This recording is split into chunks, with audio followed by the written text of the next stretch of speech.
KTO Radio présente À haute voix, la lecture intégrale des œuvres spirituelles majeures. Aujourd'hui, Charles de Foucault de René Bazin.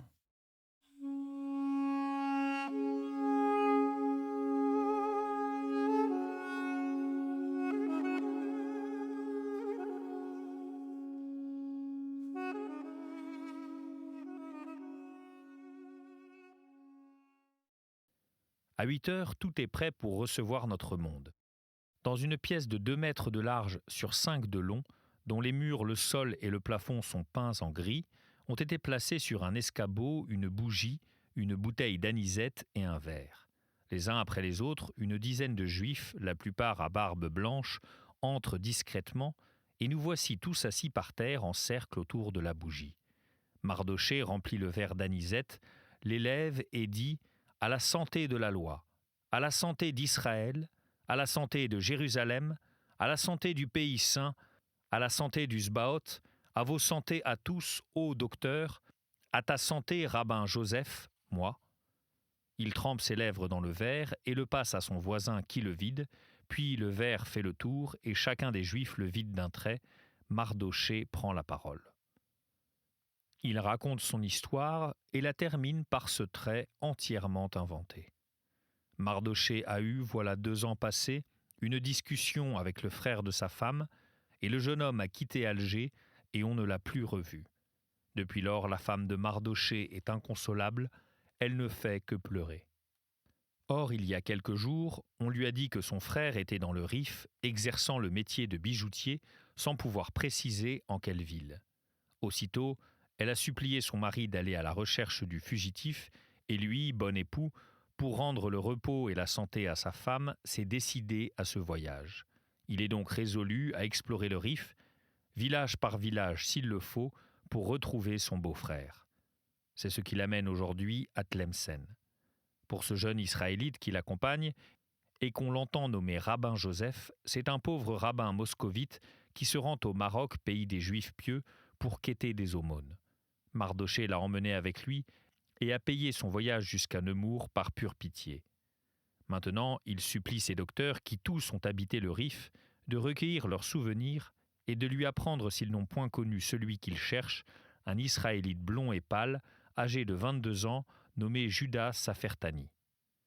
Quel présent ne fera-t-il pas à celui qui dira où il se trouve ? Les assistants réfléchissent, cherchent, discutent, mais en vain. Aucun d'eux ne connaît Judas Safertani.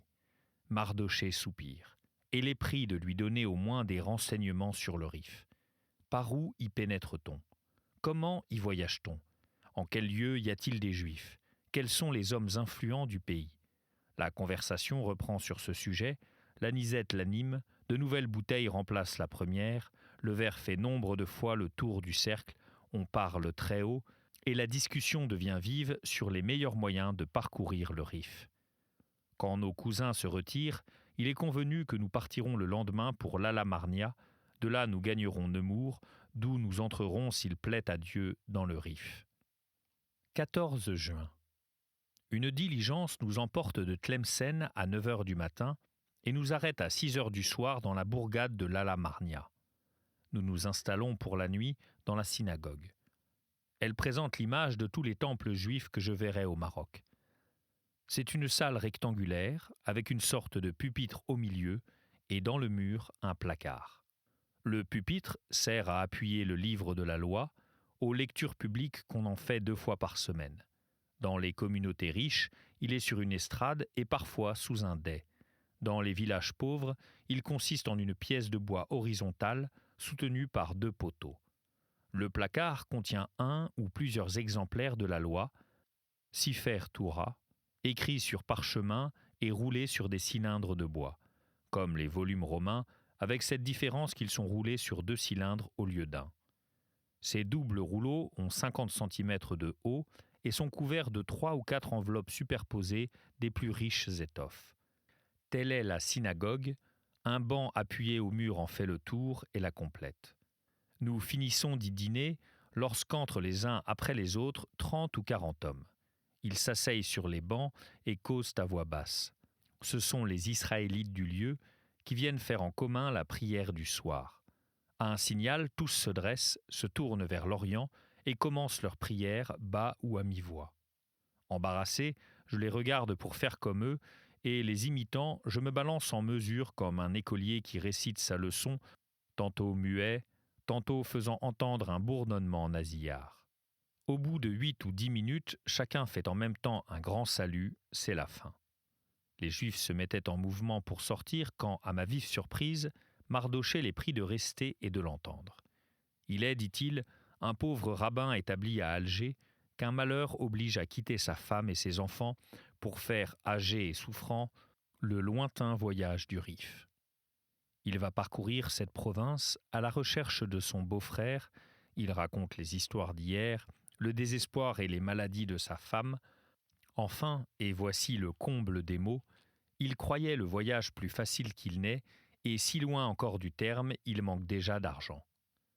Ici, il se met à verser des larmes et d'une voix entrecoupée, il supplie ses frères de l'Ala-Marnia d'avoir pitié de lui et de lui faire quelque aumône. Ils lui répondent sèchement de s'adresser au consistoire d'Oran. Aussi étonné que mécontent de cette comédie, j'en demande dès que nous sommes seuls l'explication à Mardochée. « C'était pour m'habituer à mentir, répond-il. 15 juin. Départ de l'Ala-Marnia à 4 heures du matin par la diligence. Arrivée à 10 heures du matin au petit port de Nemours. Nous louons une chambre dans une maison juive et nous nous mettons en quête de renseignements sur le Rif.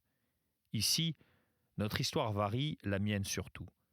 Mardochée raconte la même chose qu'à Tlemcen, en ajoutant que des gens de cette ville lui ont affirmé avoir connu son beau-frère dans le Rif. Pour moi, je suis un grand médecin et un savant astrologue. J'ai fait des cures merveilleuses, les maux Dieu sont mon triomphe, je guéris les yeux les plus malades, j'ai rendu la vue à des aveugles de naissance. Cette grande science et ses étonnants succès m'ont attiré l'envie des médecins chrétiens, à tel point qu'ils m'eussent fait un mauvais parti si j'étais resté dans mon pays. J'ai dû fuir et je me suis décidé à aller exercer ma profession au Maroc où, sur la foi de Mardochée, j'espère faire de beaux bénéfices. Mardochée raconte cela en arrivant. Lui ayant défendu de répandre l'histoire sous cette forme, il la répéta les jours suivants en supprimant l'envie des médecins chrétiens et les dangers causés par leur haine. 16 et 17 juin. Nous cherchons en vain le moyen de pénétrer dans le Rif. Beaucoup d'Israélites rifins consultés déclarent qu'on ne peut y entrer par Nemours qu'avec la protection d'un certain cheikh, chef marocain, qui viendra ici peut-être dans 15 jours ou un mois, peut-être plus tard, et ce moyen même serait incertain, autant, ajoute-t-on, il est difficile de traverser le Rif en partant d'ici, autant cela est facile en partant de Tétouan, où des hommes influents peuvent donner des recommandations efficaces. Je ne veux pas attendre 15 jours ou un mois à Nemours, mieux vaut gagner Tétouan par mer et commencer de là mon voyage. Je partirai pour Tanger par le prochain paquebot. 18 juin, un vapeur paraît en rade. Il va à Tanger par Gibraltar. Je m'y embarque avec Mardochée. Juifs, nous prenons la dernière classe et nous faisons la traversée sur le pont en compagnie d'Israélites et de musulmans. Départ à 9 heures du matin par un assez mauvais temps. 19 juin. Je m'éveille en rade de Gibraltar. Le paquebot restera à l'ancre toute la journée. Je descends à terre et je visite la ville. Mardochée demeure à bord. Un petit juif de 18 ans qui sait l'espagnol m'accompagne. Pour moi, j'ignore toute langue hors l'arabe. Mon excursion aura un but pratique. On nous donne dans le paquebot une eau très sale. J'emporte une grande marmite de fer que je rapporterai pleine d'eau. Je me promène 5 heures à Gibraltar, ma marmite à la main. Je pousse jusqu'à un village espagnol situé à 1 kilomètre de la ville. En franchissant la frontière, je vois des sentinelles anglaises et espagnoles monter la garde à 60 mètres de distance. Autant les premières sont bien tenues, autant les secondes le sont mal. 20 juin. Quitter Gibraltar à midi, arrivé à Tanger à 2h45. Le 20 juin 1883, commença vraiment mon voyage, qui dura jusqu'au 23 mai 1884. Pendant ce temps, ma prétendue histoire ne varia guère. J'étais un rabbin d'Alger, allant aux yeux des musulmans, qu'étaient des aumônes m'enquérir du sort et des besoins de mes frères. Aux yeux des Juifs, Mardochée était de Jérusalem. Pour les musulmans, il demandait la charité. Pour les Juifs, il remplissait la même mission que moi. Il ne fut plus question de Judas Safertani ni de médecine. Celle-ci avait un double inconvénient. Les Marocains, pour qui tout chrétien n'est médecin, étaient disposés par cette profession à soupçonner ma race. Puis la boîte de médicaments inspirait la convoitise. Une boîte suppose un trésor, et on disait que j'avais 2 caisses d'or avec moi. À Fas, dans le courant du mois d'août, instruit par l'expérience des premiers jours de route, je me défis de mes remèdes et je modifiais mon bagage et mon costume.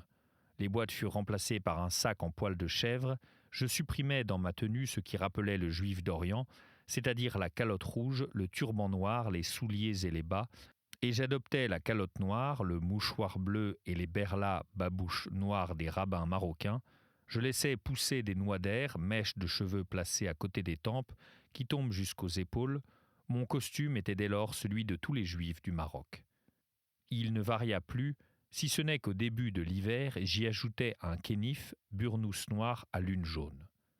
À Fas, j'organisais définitivement mes moyens de transport. Jusque-là, j'avais loué des mules. J'en achetais 2 qui nous portèrent, Mardochée et moi, avec notre bagage pendant 10 mois, jusqu'à notre retour à la frontière algérienne. Les premiers jours de mon voyage, j'avais trouvé gîte tantôt en des chambres louées dans des maisons juives, tantôt dans les synagogues. À Tanger et à Tétouan, je louais des chambres. Au-delà de Fas, cela ne m'arrivait plus. À partir de là, je passais mes nuits à la Belle Étoile dans le désert, sous des abris fournis par l'hospitalité juive ou musulmane, dans des lieux habités. Lorsqu'on faisait halte dans un endroit habité, groupe de tentes ou village, s'il n'y résidait pas de juifs, mon escorte me gardait avec elle et me faisait donner l'hospitalité par la famille à qui elle-même la demandait.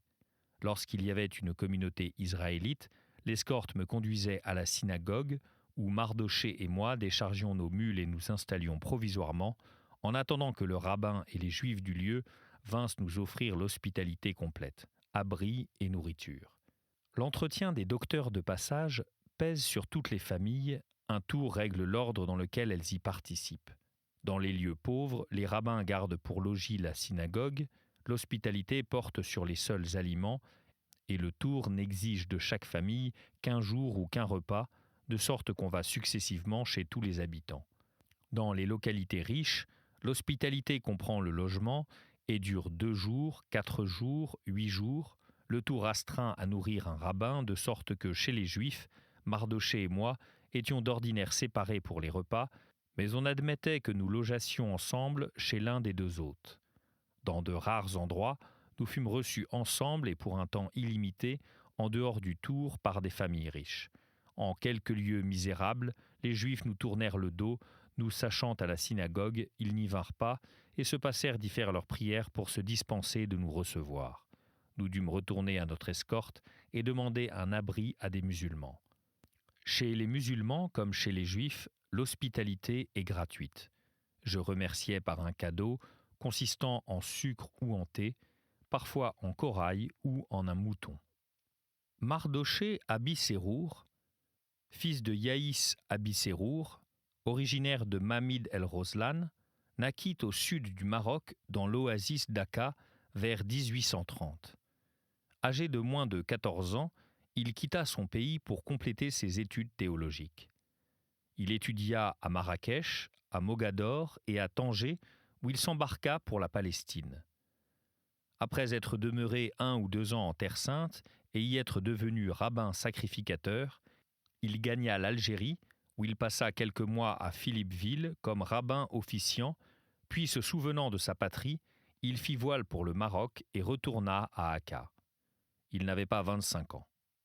Séduit par la perspective d'une fortune rapide, il se jeta dans une entreprise audacieuse. Le premier de sa race, il entra à Timbuktu. Son arrivée au Soudan et les débuts de son séjour furent entourés de 100 périls. Il se maintint à force de courage et de ruse. Son négoce prit bientôt une grande prospérité. Avec la fortune vinrent la sécurité, le crédit, la puissance même. En peu de temps, il fut le marchand le plus considérable de Timbuktu. Il y eut alors pour lui 10 ou 12 ans de prospérité et de bonheur. Son commerce consistait dans l'échange des produits du Maroc et du Soudan. Le désert était sillonné des caravanes qui portaient ses marchandises. Sa fortune s'élevait à 200 ou 300 000 francs. Son nom était honoré à Timbuktu et à Mogador et connu de toutes les tribus du Sahara. Chaque année, il venait passer 2 ou 3 mois au Maroc. Vers 1865, il s'y maria. Il projetait d'emmener sa femme au Soudan et d'y fonder une communauté israélite lorsque sa brillante étoile se voila soudain.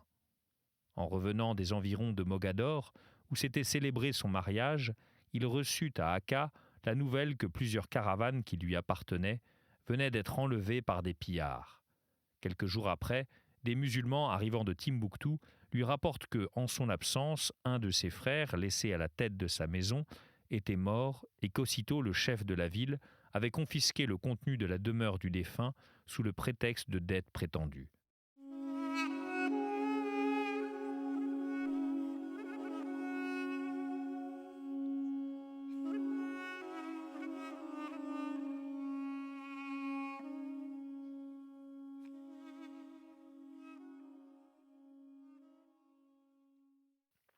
Prévoyant de graves difficultés, Mardochée laisse sa femme à Akka chez son père et se hâte de partir seul pour le Soudan.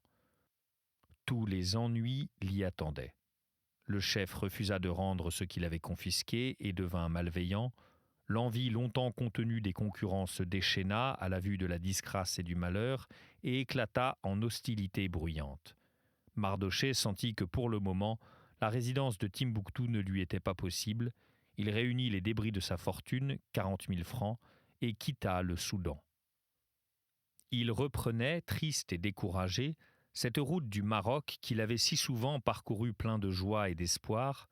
Seul un juif, un esclave noir et un guide arabe très sûr, nommé El Mokhtar, l'accompagnaient. Tous quatre étaient montés sur des chameaux de course et marchaient vite, sans bagages. Mardochée avait converti tout son avoir en poudre d'or. 2 petites outres contenaient le trésor, il en portait une, le juif l'autre. Ce n'est pas sans danger qu'une aussi faible troupe s'engagea dans le Sahara. D'ordinaire, on le franchit en nombreuses caravanes, mais les caravanes mettent 30 jours pour exécuter le trajet, et, monté comme il l'était, Mardochée espérait le faire en 21. Plusieurs fois, il avait ainsi traversé le désert, toujours avec succès. Les 18 premiers jours de route se passèrent heureusement. Les voyageurs ne rencontrèrent pas un être humain. El Mokhtar les conduisait en dehors des directions suivies et les arrêtait à des points d'eau connus de lui presque seul. Il venait de faire halte à l'un d'eux que Mardochée voyait pour la première fois. C'était un petit marécage bordé de gazon, caché au fond d'un cirque de dunes. Les 2 juifs commençaient à s'y reposer, le cœur plein de joie et d'action de grâce, car ils se voyaient au terme de leur péril. 3 journées les séparaient d'Akka, et ils faisaient leur dernière provision d'eau. Tout à coup, El Mokhtar, qui était allé faire le tour du marécage, arrive en courant, l'air très inquiet. Il vient d'apercevoir à l'autre bord les traces fraîches de nombreux chameaux. Plus de 80 se sont désaltérés ici il y a quelques heures. Reviendront-ils ? De quel côté sont-ils allés ? Il y va de la vie de le savoir. El Mokhtar s'élance sur son méhari et vole en reconnaissance dans la direction des traces. Mardochée le suit des yeux et le voit s'éloigner dans les dunes, paraissant ou disparaissant entre les vagues de sable. Pour lui, il prend à la hâte ses mesures en prévision d'une surprise. Des vêtements musulmans et une pacotille de parfumerie avaient été apportés par précaution.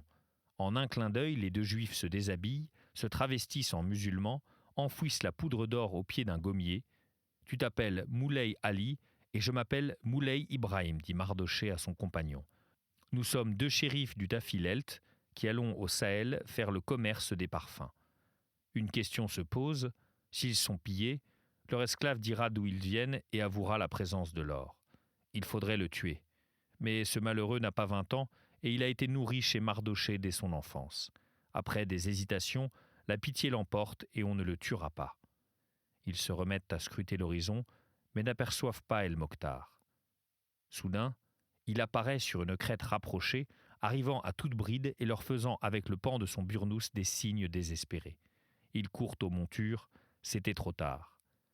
El-Mokhtar n'avait pas avancé de 100 mètres qu'au milieu d'une violente poussière, une nombreuse troupe de méharis se profile, lancée à la poursuite du guide, des coups de feu retentissent. El-Mokhtar tombe, il était mort, une balle l'avait atteint à la tête. Un instant après, Mardochée était entouré de 60 Arabes. Sans dire un mot, ils éventrent les sacs qui contiennent les effets, n'y découvrant rien de valeur, ils saisissent les 2 Juifs et les déshabillent. Mardochée a beau crier, les appeler mécréants, dire qu'il s'appelle Moulay Ibrahim, turban, burnous, chemise volent en un instant. Impie, enlèverez-vous le pantalon à un enfant du prophète ? Il n'avait pas achevé et le pantalon avait suivi le chemin du reste. Les vêtements arrachés sont fouillés, retournés, examinés dans tous les sens, on n'y trouve rien.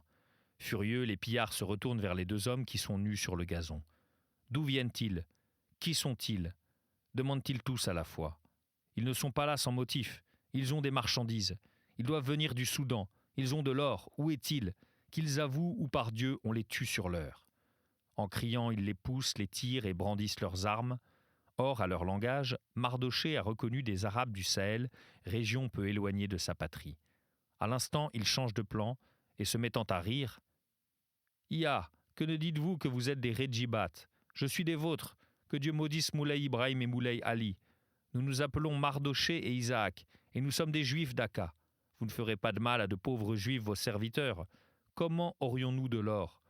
Nous venons d'Aka, et nous nous rendions dans votre tribu même vous vendre des parfums, voyez notre pacotille. » Ce discours jette le doute dans l'esprit des pillards.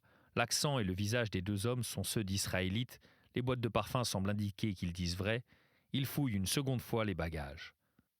Mardochée avait changé de plan parce qu'il sentait que s'il persistait à se dire shérif, on prendrait ce qu'il avait et on le tuerait pour éviter les représailles. Juif, on lui prendrait tout, mais peut-être lui laisserait-on la vie, n'ayant pas de vengeance à redouter de lui. À aucun prix il n'avouerait avoir de l'or, ce qui accroîtrait son péril. Les Arabes ne trouvaient définitivement rien, et tout leur montrait la sincérité de Mardochée. Ils se disposaient à emmener les méharis et l'esclave avec le bagage et à laisser les 2 Juifs se tirer d'affaire comme ils pourraient. Nus, sans nourriture, sans guide, ils regagneraient Akka ou mourraient en route, à la grâce de Dieu. Mardochée gémit, pleure, supplie qu'on lui laisse au moins un chameau et une outre, on le repousse durement. Il s'attendait à ce refus, sa demande était une comédie, en réalité il était content. Il gardait la vie et son or, et connaissant le pays, atteindrait facilement Akka. Dans moins d'1 heure, quand les Arabes auraient disparu, il partirait. C'était À Haute Voix, une émission de KTO Radio. Aujourd'hui, Charles de Foucault, de René Bazin. Lecture, Fitzgerald Berton. Captation et réalisation, Aymeric Plouinec et Thibaut Dagalier. Une émission disponible en podcast sur ktoradio.com et sur l'application KTO Radio.